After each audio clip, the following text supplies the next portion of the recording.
Activities at this year's edition of the spring meetings of the World Bank and the IMF is gradually grinding to a halt.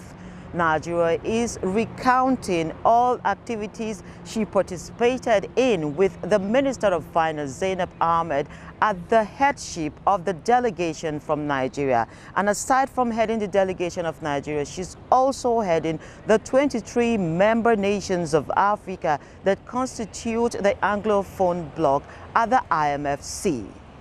Perhaps the most profound issue for the bulk majority of Nigerians is the removal of fuel subsidies, which was contained in the Article 4 of the IMF recommendations to Nigeria.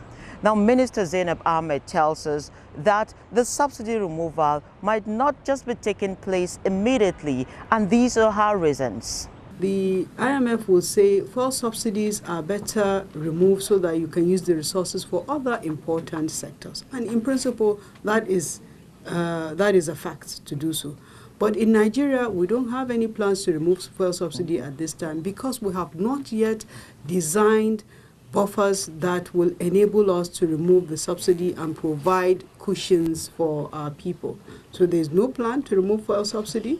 We will be working with various groups to find what will be, if we have to, and we discuss this very frequently at the EMT, but if we have to, what is the alternative? The policy direction of the federal government and of course the medium and long-term plans for the Nigerian government to boost growth and improve every sector of the economy, diversifying it out of oil and gas, is also one that was prominent in all discussions that the government engaged in right here during the course of the week. The growth is still a little slow, but as it builds up and as all the various things that are coming into place that we're doing, you will see momentum will build up, and we are determined to still achieve the targets of the ERGP, because those growth targets are the growth targets that will ensure that we get our people out of poverty,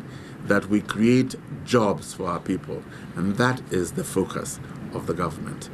The Nigerian delegation will be heading back home with a bag full of ideas and recommendations, as well as suggestions on how to make the economy a better one for every citizen.